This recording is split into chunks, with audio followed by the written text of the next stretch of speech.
Olá, eu sou a Marcela, da Pascom Diocesana, e hoje eu estou aqui com o nosso bispo diocesano, Dom Arnaldo Carvalheiro Neto, e nós vamos conversar um pouquinho, esclarecer algumas dúvidas a respeito da carta que foi divulgada esta semana, assinada por 152 bispos do Brasil, a Carta ao Povo de Deus, que vai tratar um pouquinho sobre o nosso cenário político atual. Então, olá, Dom Arnaldo, seja bem-vindo. Olá, Marcela. Que nós possamos agora, com a nossa conversa aqui, realmente esclarecer às pessoas qual o sentido, né? Qual o significado dessa carta aí ao povo de Deus.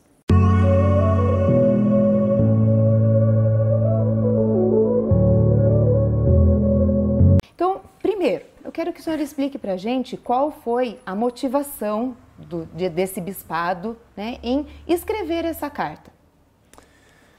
Marcela, em primeiro lugar quero agradecer, né, pela iniciativa dessa entrevista, que eu penso ser muito oportuna nesse contexto em que nós estamos passando.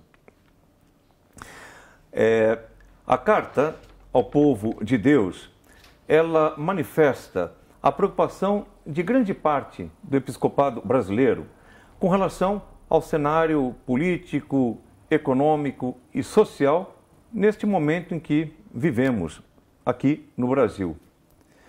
Ela expressa o nosso compromisso com a edificação do reino de Deus. Essa é a grande motivação. O reino de Deus que nós entendemos como vida em abundância para todos. O Papa Francisco, na sua exortação apostólica Evangelii Gaudium, no número 51, diz assim: animo todas as comunidades a estar vigilantes para discernir os sinais dos tempos. É preciso esclarecer o que pode ser um sinal do reino e o que atenta contra o projeto de Deus. Ao contrário do que muita gente anda dizendo, os bispos não têm nenhum tipo de vínculo ou interesse político partidário, nem tampouco econômico, nem tampouco de qualquer outra natureza. Nosso único interesse é o reino de Deus, que já está presente no meio de nós. Na medida em que nós avançamos na construção de uma sociedade justa, fraterna, solidária, como uma civilização do amor.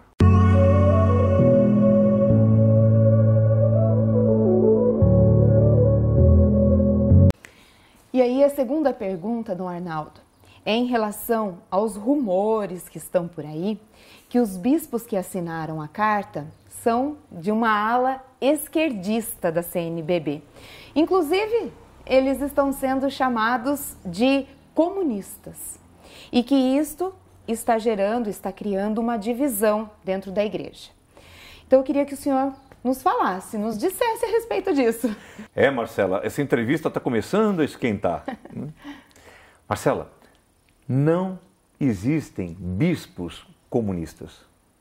Vou repetir. Não existem bispos comunistas. Isso é uma tremenda bobagem. A igreja é comunhão. É sacramento da união íntima entre a humanidade e Deus. E é também sacramento da unidade de todo o gênero humano. A igreja, ela congrega todos os homens e mulheres de todas as raças, línguas, povos e nações. Mas essa unidade, ela se expressa numa pluralidade de dons e carismas. Quem fala muito bem sobre isso é justamente São Paulo, na sua primeira carta aos Coríntios, quando ele diz: como o corpo é um só e tem muitos membros, nós somos muitos e formamos um só corpo, o corpo de Cristo Jesus.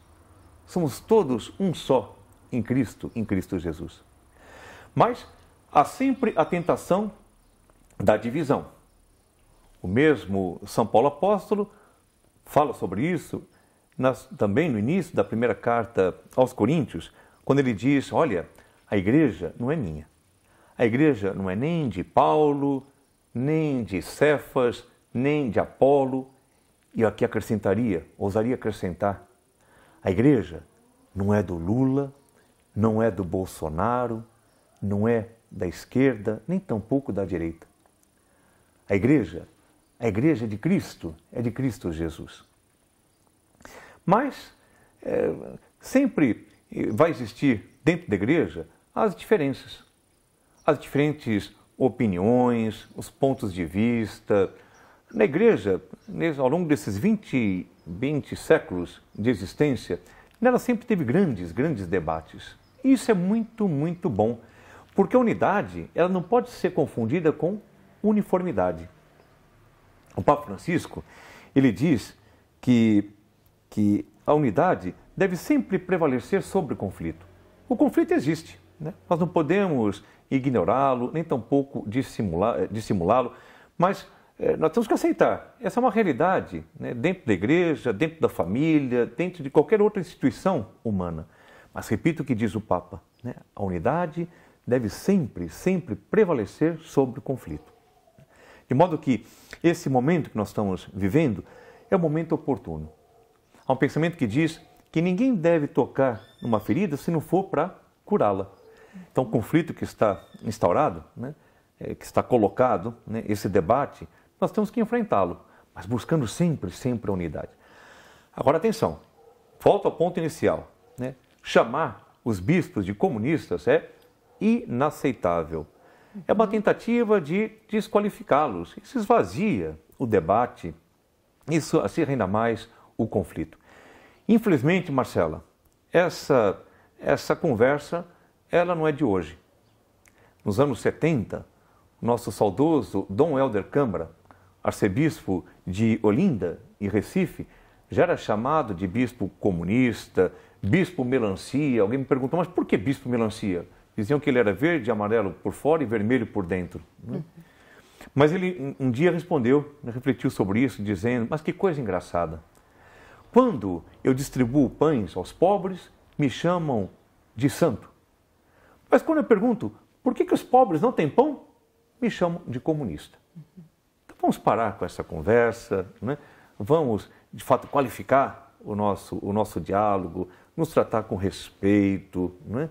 E buscar caminhos de superação através do entendimento e do diálogo.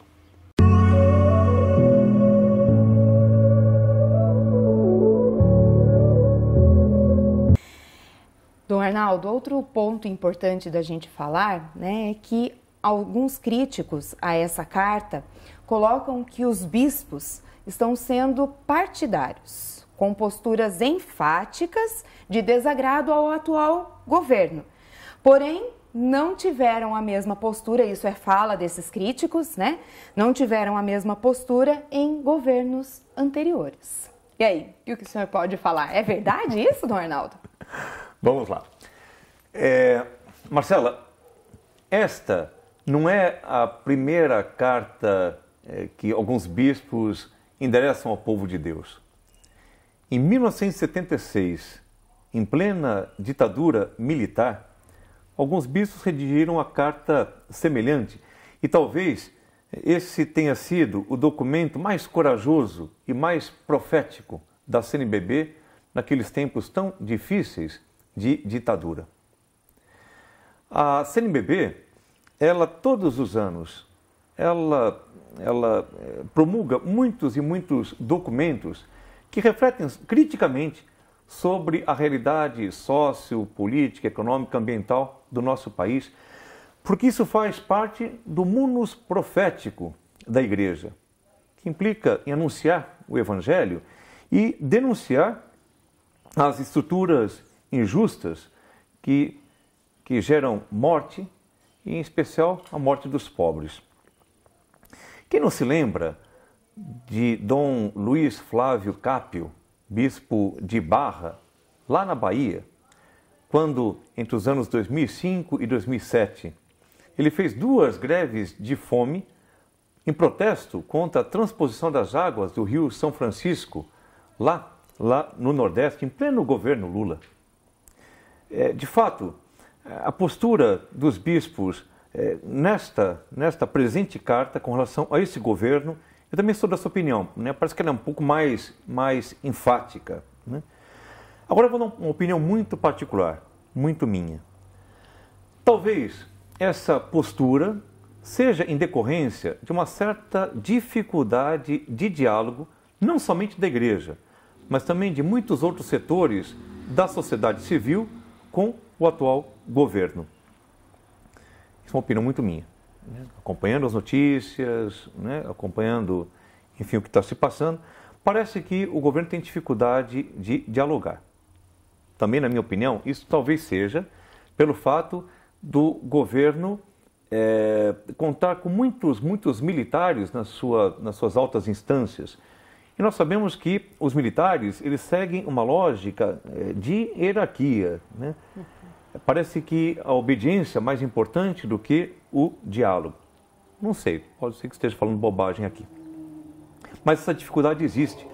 Haja vista a quantidade de pessoas, de fiéis colaboradores do governo, que deixaram o governo, na minha opinião, né, por conta de conflitos mal resolvidos, pela falta de diálogo. Agora, no que se refere ao governo, ao presidente Bolsonaro, né, a mim me perturba as mensagens equivocadas que ele dá com relação à democracia. A democracia é um grande exercício de diálogo. Ora, ele parece defender a democracia, o regime republicano. Ora, ele parece unir-se, né, aqueles que desejam uma ditadura militar, uma intervenção no nosso país. Então, isso fica muito difícil de compreender e isso dificulta muito o diálogo. Esperamos que com essa carta, né, desperte então, né, não só na sociedade civil, mas também no governo, esse desejo de dialogar. Quando existe diálogo, né, existe talvez menos posturas enfáticas.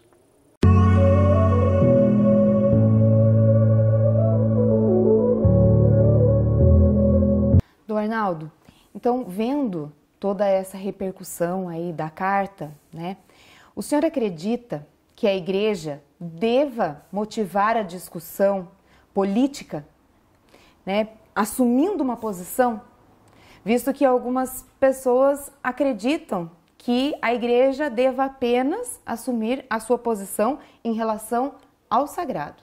Qual é a sua opinião a respeito disso? Marcela, você aqui está entrando no terreno da relação entre fé e política. Essa discussão ela é muito importante no momento atual, mas ela também já bastante antiga. A razão de ser da igreja é o Evangelho. Evangelizar é a missão suprema da igreja. O Evangelho é a nova lei, também chamada de lei do amor. Mestre, qual é o maior de todos os mandamentos? O maior de todos os mandamentos é amar a Deus sobre todas as coisas e ao próximo como a si mesmo. Tudo se resume no amor. Quem ama, cumpre toda a lei. Onde existe o amor e a caridade, Deus aí está. Isso é Evangelho. Mas o amor, a caridade, não deve nortear somente a nossa vida no âmbito pessoal e também interpessoal, mas deve permear todas as instâncias da vida humana, também na esfera das macro-relações. O amor deve orientar a política, a economia e a sociedade de modo geral. A Igreja compreende a política como a mais alta instância da caridade, porque a política é a arte do bem comum, é a arte de fazer o bem. Claro que aqui não estou falando da política partidária. Eu entendo que é tarefa de todo cristão, de toda cristã, cuidar para que a política esteja a serviço da promoção da vida e do bem viver, com atenção especial aos pobres. Daí que a fé tem muito a ver com política.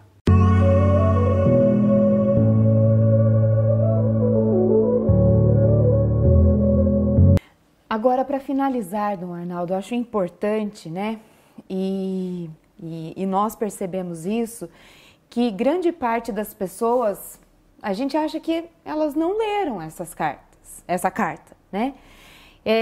Mesmo assim, elas estão assumindo posturas ou a favor ou contra a respeito do assunto lá tratado. E as redes sociais, elas acabam sendo um meio, né, de discussões muitas vezes vazias, né? Com críticas severas até em relação a esses bispos. E o senhor está entre eles, né? O senhor poderia resumir para a gente quais são os principais pontos que estão nessa carta para todo mundo entender, para todo mundo compreender do que se trata? A carta ela é um tanto quanto extensa e eu peço encarecidamente que todos a leiam. É muito importante, né? Que não somente leiam essa carta, mas que também procurem ler, né, os documentos da CNBB, né, que são tantos. Há muitos documentos que se pronunciam, né, com relação à fé e à política, conforme conversamos agora há pouco. Que conheçam o site da CNBB, né, www.cnbb.org.br. Né? Então, é muito importante que nós possamos, antes de emitir opiniões, pareceres, né, que nós, de fato, aprofundemos, né, na discussão, procurando conhecer. Então, o que a igreja está, de fato falando.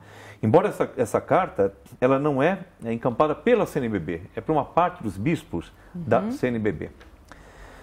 Marcelo, mais do que tecer críticas ao governo, o objetivo da carta ao povo de Deus é suscitar o debate, numa tentativa de ampliar a consciência do nosso povo e fomentar justamente o diálogo, né? Também com o governo. Então, essa carta, de alguma forma, ela tem de fato um certo tom provocativo, né? E o que nós queremos provocar, então, é o debate, é o diálogo, é o entendimento. A carta fala que nós estamos passando por uma tempestade perfeita, que pode ser entendido como um momento muito desfavorável, agravado pela circunstância aleatória da pandemia da Covid-19, que pode levar o nosso país a um desastre, né? Então, nós precisamos, mais do que nunca, estar unidos, estar despertos, encontrar caminhos de superação, né, desse momento, das nossas dificuldades, através, isso também fala a carta, ela convida, né, através de um amplo diálogo com todos os setores da sociedade civil. Então, peço a todos, encarecidamente, que leiam a carta e que debatam as ideias contidas nela de forma democrática e de forma respeitosa, né? Há muita coisa que dizer acerca da carta, mas eu peço que leiam, né? Até vou me poupar de fazer o resumo dela. Com relação à nossa diocese de Itapeva, eu peço encarecidamente ao nosso clero e a todos os nossos leigos e leigas que permaneçam firmes e unidos na fé e na caridade que nos faz igreja. Ainda que tenhamos pontos de vistas divergentes, né, ideias conflitantes, né? O que nos une, como foi refletido na missa desse domingo, o que nos une é o amor de Cristo Jesus e nada pode nos separar desse amor, né? Nada, né? Nem mesmo a política. Quem sabe, Marcela, esse também não seja um momento oportuno para abrirmos um espaço dentro da nossa diocese, temos que pensar como organizar isso, onde seja possível discutir essa relação da fé e da política, a partir de um aprofundamento da doutrina social da Igreja, da nossa doutrina, do nosso catecismo, do Evangelho. Eu penso que isso é muito, muito importante e oportuno. Quem sabe, a partir, né, desse espaço, dessa organização, não motivemos os nossos leigos e leigas, né, a entrar no mundo, na esfera da política, como sol da terra e luz do mundo. Veja que temos agora, neste ano, as eleições. E é tão importante que tenhamos, né, políticos comprometidos com a ética e também com os valores evangélicos. Com os valores evangélicos, perdão. Então fica aqui o convite, né? A palavra crise também pode significar oportunidade, né? Então, peço a todos que estejamos firmes na fé, que rezemos e que Deus mesmo possa nos orientar com a luz do seu Espírito, para que possamos, então, encontrar, né, caminhos de entendimento, de superação pelo bem do Brasil, pelo bem de todo o nosso povo. Marcelo, quero te agradecer, né, por essa entrevista, quero agradecer a todos que nos acompanharam e que estamos abertos né, ao diálogo. Se alguém quiser, quem sabe, encaminhar perguntas a você, podemos fazer uma segunda rodada, né, de conversa. Eu penso que isso é muito, muito oportuno. Quero parabenizar a PASCOM, não só por esse trabalho, como também pelo trabalho que vem desenvolvendo nesse tempo de pandemia. Que bom que a nossa diocese tem a pastoral da comunicação, que fez com que, apesar do distanciamento social, estivéssemos todos próximos, padres, né, os pastores com o povo, através da transmissão das missas, das mensagens. Quanta coisa bonita está acontecendo na nossa diocese. Então, muito obrigado a você, a nossa PASCOM, e o meu grande abraço fraterno a todos. Isso, e nós é que agradecemos também por esse momento, né, que foi muito bom, muito importante diante de tudo que a gente está vivendo, né? É uma carta mesmo muito que vale a pena ser lida, e até eu posso dizer, né, que nós colocaremos na nossa página no Facebook, né, no Facebook da Diocese, e também no nosso site, né, estará lá disponível a carta todinha para que todo mundo possa ler. E leiam, Marcela, pessoal. E leiam. E outra coisa que eu quero dizer, não se esquecer da oração. Isso. Rezar por nós, bispos, rezar pela igreja e rezar também pelos nossos governantes. Estava esquecendo de te falar sobre isso. A igreja, em toda a celebração eucarística, em toda a missa, né, na prece das comunidades, sempre a segunda oração comumente é destinada aos nossos governantes. Como também na liturgia das horas, né, especialmente os padres, religiosos, e também muitos leigos rezam, né, durante várias horas do dia a liturgia das horas. E sempre a segunda oração é destinada aos nossos governantes. Então que rezemos, né, pelo nosso presidente, pelo nosso governador, pelo nosso prefeito, né, por todos os que exercem qualquer forma de autoridade, os nossos vereadores, deputados, senadores, os nossos juízes, né, que lembremos de rezar, né, por eles, para que se deixem conduzir pela luz do Espírito, né, e possam, através do seu trabalho, do seu governo, promover a paz e a justiça no nosso país. Não nos esquecemos de rezar. E rezem também por nós, né, pelos bispos. Isso mesmo. Então, muito obrigada. Muito obrigado.